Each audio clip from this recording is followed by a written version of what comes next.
Kawan muda, bertemu lagi dalam Sotomi untuk debat pamungkas pada Pilpres 2024. Ada banyak solusi konkret masalah bangsa yang disampaikan Pak Prabowo dalam debat kelima ini. Sebagian sudah kita bahas pada bagian pertama. Ditonton juga ya kawan muda, sehingga kamu dapat informasi menyeluruh bagaimana Pak Prabowo memberi solusi untuk menyelesaikan masalah bangsa. Solusi dan bukan sekedar janji, apalagi memberi ilusi yang hanya untuk sekedar menyerang dan menang dari lawan. Kawan muda, kualitas kesehatan masyarakat menjadi salah satu fokus masalah yang penting bagi Pak Prabowo. Karena itu, beliau ingin membangun rumah sakit modern di setiap kabupaten dan kota, puskesmas modern di setiap desa, dan meningkatkan jumlah dokter di Indonesia. Di bidang kesehatan, kami akan membangun rumah sakit modern di setiap kabupaten dan kota, dan puskesmas modern di setiap desa di seluruh Indonesia.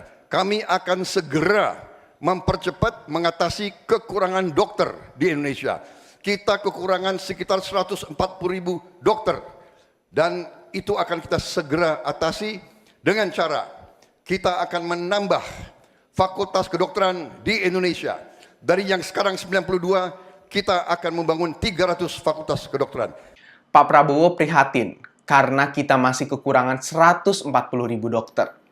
Solusi dari Pak Prabowo adalah menambah fakultas kedokteran di seluruh Indonesia. Tidak tanggung-tanggung kawan muda, dari hanya 92 yang saat ini ada, menjadi 300 fakultas kedokteran. Tahukah kamu kawan muda, Pak Prabowo sangat paham dalam urusan peningkatan pelayanan kesehatan. Sebagai Menteri Pertahanan, Pak Prabowo telah membangun 24 rumah sakit militer yang cukup modern di berbagai wilayah di Indonesia. Rumah sakit militer ini bisa juga dimanfaatkan masyarakat sipil, kawan muda. Perbaikan kualitas kehidupan bangsa juga menjadi perhatian Pak Prabowo dengan strategi membangun 3 juta rumah untuk mereka yang belum punya rumah. 1 juta rumah di pedesaan, 1 juta rumah di pesisir, dan 1 juta rumah di perkotaan. Saudara-saudara sekalian, kita juga akan membangun 3 juta rumah untuk mereka yang belum punya rumah. 1 juta di pedesaan, 1 juta di pesisir, 1 juta di perkotaan. Jadi kamu yang belum punya rumah bisa memanfaatkan program ini kawan muda. Perbaikan gaji juga harus dilakukan kepada seluruh penyelenggara negara, ASN, TNI, Polri, dan para penyuluh pertanian di seluruh Indonesia. Hal ini kawan muda diharapkan dapat meningkatkan kualitas hidup mereka, sehingga dapat memberikan pelayanan terbaik kepada masyarakat. Saudara-saudara sekalian, kita yakin bahwa pendidikan strategis. Kita harus memperbaiki gaji guru, termasuk gaji honorer, meningkatkan kompetensi guru. Kita harus memberi pelatihan-pelatihan, penataran-penataran, dan juga seluruh penyelenggara negara, ASN, TNI, Polri, penyuluh-penyuluh pertanian di mana-mana harus kita perbaiki gajinya sehingga kualitas hidup mereka akan baik, sehingga mereka bisa memberi pelayanan kepada rakyat dengan sebaik-baiknya. Inklusi atau kesetaraan juga menjadi topik debat kelima.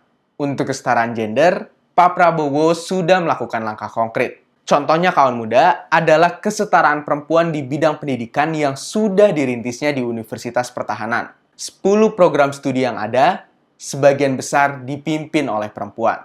Fokus kepada pendidikan, saya ingin membangun sekolah-sekolah unggul terpadu di tiap kabupaten, di mana kaum perempuan harus diberi suatu kesempatan yang sama dengan kaum laki-laki, dan ini sudah saya rintis di Universitas Pertahanan, di program-program S1 yang kita buka di 10 prodi di bidang Science, Teknologi, Engineering, Mathematics.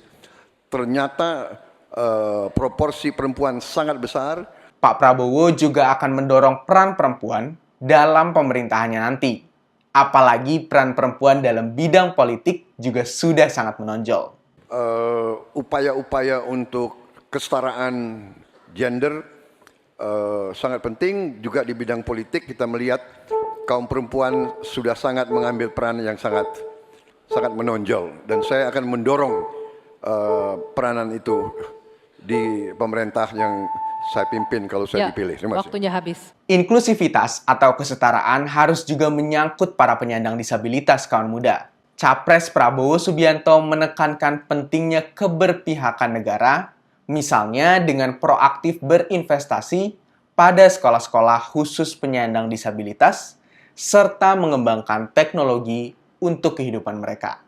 Langkah konkret lainnya, kawan muda, Pak Prabowo sebagai Ketua Umum Partai Gerindra telah mensponsori Undang-Undang Disabilitas dan memperjuangkannya untuk lolos di DPR. Dan saya sendiri sudah sejak awal berjuang di bidang politik sebagai Ketua Umum Gerindra. Kami yang mensponsori Undang-Undang Disabilitas.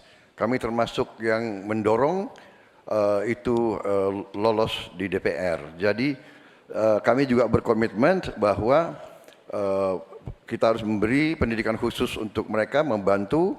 Saya juga sering mengirim tim-tim olahraga untuk Olimpiade disabilitas, sepak bola disabilitas dan sebagainya. Tapi intinya adalah benar bahwa kita harus lebih berpihak kepada mereka. Solusi-solusi dari Pak Prabowo memang sangat konkret dalam membantu menyelesaikan masalah bangsa, kawan muda. Tapi yang menarik juga adalah bagaimana cara Pak Prabowo menyampaikan pandangan-pandangannya, karena dilakukan dengan sangat santun. Pak Prabowo memang senegarawan itu, kawan muda. Pak Prabowo tidak pernah menyerang lawan-lawannya. Malah, saat ada pandangan yang sama, beliau tidak ragu mengakui dan mengadaptasi. Kenegarawanan Pak Prabowo juga terlihat saat penutup debat. Pak Prabowo meminta maaf kepada semua pihak, termasuk lawan-lawannya dalam debat. Saya, atas nama Prabowo Gibran dan atas nama Koalisi Indonesia Maju, minta maaf kepada Paslon 1, Pak Anies, Pak Muhaimin, dan Paslon 3, Pak Ganjar dan Pak Mahfud, seandainya dalam kampanye ini ada kata-kata kami atau perbuatan kami yang kurang berkenan, kami mohon maaf yang sebesar-besarnya. Emang boleh ya sehebat itu calon presiden kita? Makanya, jangan lupa kawan muda untuk pilih paslon nomor 2 saat pemungutan suara 14 Februari nanti. Kawan muda, Sotomikui. Prabowo Gibran, Man of Our Time.